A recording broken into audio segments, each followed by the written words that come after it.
Сәлеметсіңдер ме, қымбатты оқушылар? Біз бүгін биология сабағын бастаймыз. Біздің бүгінгі өтетін тақырыбымыз ол ағзаның ішкі ортасы және маңызы деп аталады. Біз үлкен бөлімді бастап отырмыз. Бөлімнің аты заттардың тасымалдануы деп аталады. Ендеше сабағымызды бастайық. Ағзаның ішкі ортасы дегеніміз не? Ағзаның ішкі ортасын үш түрлі нәрсе құрайды. Бірінші, қан. Екінші, ұлпа сұйықтығы.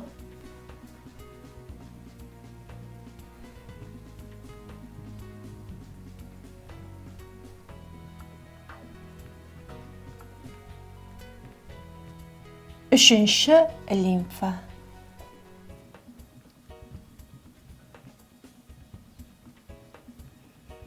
Осыларды біз ағзаның ішкі ортасы деп атаймыз. Ағзаның ішкі ортасына жұлын сұйықтығы, плевра сұйықтығы, буын сұйықтығы да кіреді. Бірақ оның ең негізгісі осы үшеу: қан, ұлпа сұйықтығы, лимфа. Сілекей, тер, өкпе, ішек сөлі несеп бұл ішкі ортаға жатпайды. Енді бұл осы үшеуі бірігіп ағзаның тұрақтылығын сақтауға көмектеседі.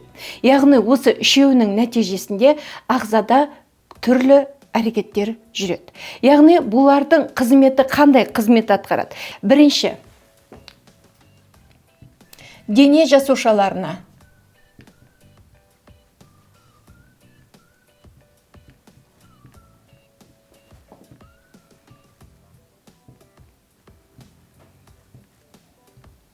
оттегін жеткізеді.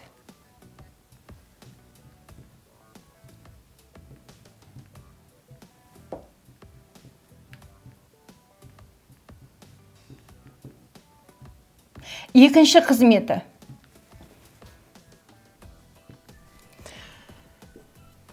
дене жасушаларынан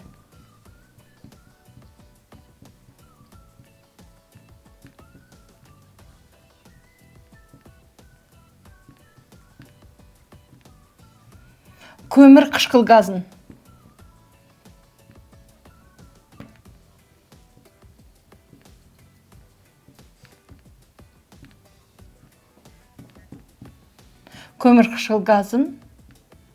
өкпеге жеткізеді.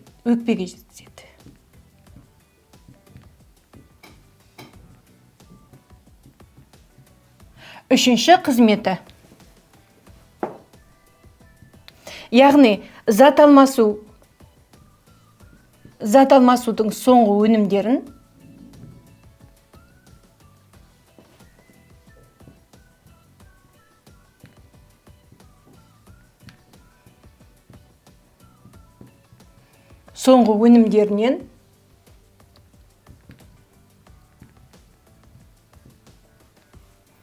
ағзаны тазалайды.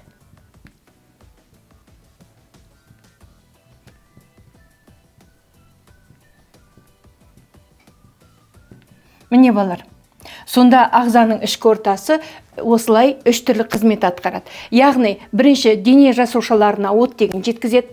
Дене жасушаларынан көмір қышқыл газын өкпеге жеткізеді. Зат алмасудың соңғы өнімдерін шығару мүшелеріне жеткізіп, оны тазалап отырады. Осы үш сұйықтықтың тұрақтылығын гомеостаз деп атайды. Ағза түрлі әрекеттерге ұшырайды. Мысал үшін, ағзаға микробтар енеді, немесе температура әсер етеді. Бірақ ағзаның көрсеткіштері өзін сақтау үшін оның көрсеткіштері тұрақты деңгейде сақталу керек. Яғни гомеостаз дегеніміз ол сұйық ортаның, яғни ішкі ортаның тұрақтылығын гомеостаз деп атаймыз. Гомеостаз жеке ағзаға ғана тән емес. Ол, мысал үшін, табиғатта өсімдіктердің, жануарлардың, шөптердің, жыртқыштардың тұрақтылығы үнемі сақталып отырады. Ол экологиялық тепе-теңдікті сақтауға көмектеседі. Сондықтан гомеостаз тек қана жеке ағзаға емес, табиғаттағы барлық тірі ағзаларға тән құбылыс болып саналады. Яғни тән процесс болып саналады. Сонымен ағзаның ішкі ортасын құрайтын құрам бөліктерінің біреуі ол қан. Қан дегеніміз не? Қан дегеніміз дәнекер ұлпасының сұйық түрі. Адамның денесінде 5 литрдей қан болады. Қан жүректе және қан тамырларында болады. Қанның түсі қызыл. Енді қанның басты қызметі ол заттарды тасымалдау. Енді осы қанның тасымалдау қызметін ашып көрсетейік. Ол нені тасымалдайды екен? Бірінші, өкпеден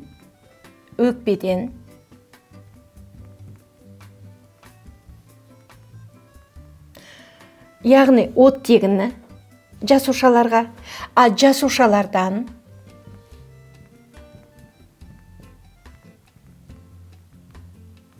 көмір қышқыл газын өкпеге тасымалдайды. Бұл бірінші қызметі. Екінші қызметі қоректік заттарды тасымалдайды.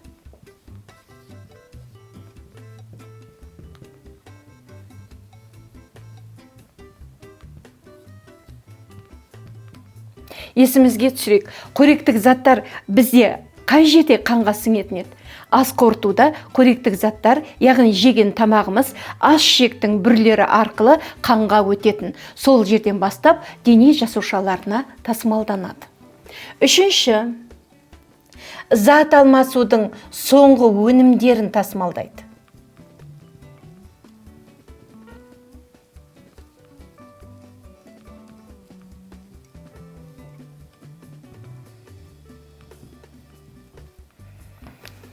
Зат алмасудың соңғы өнімдерін қайда тасымалдайды? Яғни бүйрекке, өкпеге, теріге тасымалдайды. Яғни оны тазартуға көмектеседі. Төртінші,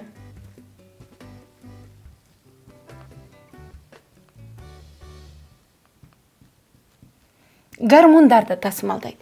Яғни гормондар дегеніміз не? Ішкі секреция бездері бөлетін өте күшті биологиялық активті белсенді заттарды гормондар дегеніміз. Осы гормондарды тасымалдайды. Естеріңде болса, гормондар тікелей қанға беріледі. Яғни қан арқылы тасымалданып отырады. Бесінші қызметі, яғни бауырда, ішекте, бұлшықетте өндірілген жылуды өкпе мен теріге тасымалдайды. Міне балалар, қанның негізгі зат алмасуының, яғни зат алмасу өнімдерін тасымалдаудың осындай 5 түрі бар. Яғни зат тасымалдаудың 5 түрін жүзеге асырады. Екінші, ішкі ортаның екінші құрам бөлігі ол ұлпа сұйықтығы. Ұлпа сұйықтығы біздің денемізде 15-20 литр болады. Ұлпа сұйықтығы ол түссіз мөлдір болады. Ұлпа сұйықтығын кейбір кезде жасуша аралық сұйықтық деп атаймыз. Ұлпа сұйықтығының негізгі қызметі ол дене жасушасы мен ағзаның арасындағы дәнекер, яғни байланыстырғыш, яғни делдал қызметін атқарады. Қоректік заттар мысалы үшін, немесе оттегі ұсақ капиллярлар арқылы, оның қабырғасы арқылы бірінші ұлпа сұйықтығына өтеді, одан кейін барып жасушаларға барады. Ол дегеніміз не? Біз капиллярларды есімізге түсірейік. Олар бір қабат эпителийден тұратын, яғни олардың қабырғасы өте жұқа. Сондықтан бірінші осы капиллярлардан ұлпа сұйықтығына өтеді, ұлпа сұйықтығынан барып дене жасушаларына беріледі. Сондықтан ұлпа сұйықтығын біз делдал қызметіне атқарады деп атаймыз. Яғни басты қызметі, яғни делдалдық байланыстырғыш қызметі деп атаймыз. Үшінші құрам бөлік ол лимфа. Лимфа дегеніміз не? Лимфа дегеніміз ол түссіз сарғыш мөлдір сұйықтық. Яғни бұл лимфа күніне 1,5 литр лимфа түзіліп отырады. Бізде 1,5 литр лимфа түзіліп отырады. Қан тамырларындағы қозғалыс, қанның тамырдағы қозғалысын жүзеге асыратын ол жүректің жиырылуы. Ал лимфаның қозғалысын, лимфа тамырларындағы қозғалысты не жүзеге асырады? Оны жүзеге асыратын бұлшықеттің жиырылуы. Және өкпенің төмен қысымды болуы осы лимфа ағысын тоғызады. Енді лимфада не бар? лимфада 95% су бар. 0,9% тұз бар. 0,1% глюкоза болады. Және лимфада 3-4% нәруыз болады. Біз қанның плазмасын өткен кезде, қанның плазмасында 7-8% нәруыз болады дегенбіз. Ал лимфада ол нәруыздардың пайыздық мөлшері аз. Және қан сияқты лимфада да ұйғыштық қасиет бар, бірақ ол баяу ұйыды. Себебі лимфада фибриноген нәруызы бар. Ол қанның ұюына қатысатын, естеріңде болса. Ал лимфадағы фибриноген аз да болса, лимфаның ұйғыштық қасиетін сақтайды. Сондықтан лимфа тамырлары жарақаттанса, лимфа қоюланып, ағуын тоқтатады. Енді лимфаның аса маңызды 3 қызметі бар. Соны ашып көрсетейік. Бірінші қызметі ұлпа сұйықтығын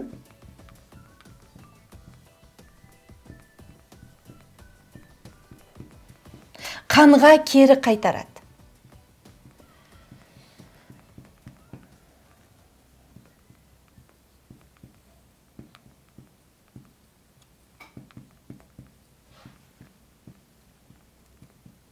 Екінші қызметі, яғни зиянды заттарды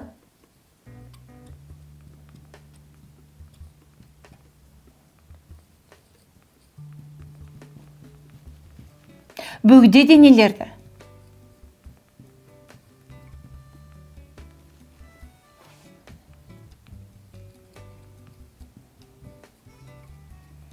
сүзіп қалады, яғни сүзеді. Үшінші қызметі, майдың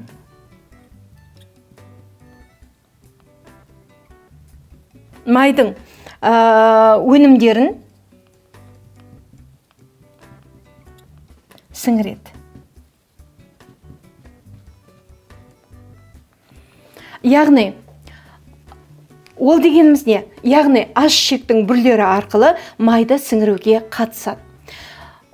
Лимфа 3 қызмет атқарады дедік. Яғни зиянды заттарды бөгде денелерден сүзеді, ұлпа сұйықтығын қанға кері қайтарады. Яғни оны қалай қайтарады? Оны тазартып қайтарады. Міне, лимфаның негізгі қызметі. Лимфада лимфоциттер, лейкоциттер көп болады. Яғни олар қорғаныш қызметін атқарады. Міне балалар, бүгінгі ағзаның ішкі ортасын құрайтын 3 құрам бөлікпен таныстық. Ағзаның ішкі ортасын не құрайтын болды? Сонымен қан құрайды, ұлпа сұйықтығы құрайды және лимфа құрайды. Осы үшеуінің бірігуінен ағзаның ішкі сұйық ортасы пайда болады. Ал енді тағы да біздің жаңадан танысқан терминіміздің біреуі, ол гомеостаз. Гомеостаз дегеніміз осы 3 бөліктің тұрақтылығы. Яғни қандай жағдайда болмасын, осы тұрақтылық сақталады. Ал осы тұрақтылықтың нәтижесінде тіршілік сақталады. Міне, бүгінгі сабағымыз осымен бітті. Сабақты тыңдағандарыңызға көп рахмет. Бізді сұрақтарың болса, біздің арнаға жазылуды ұмытып кетпеңдер. Жақсы, сау болыңдар.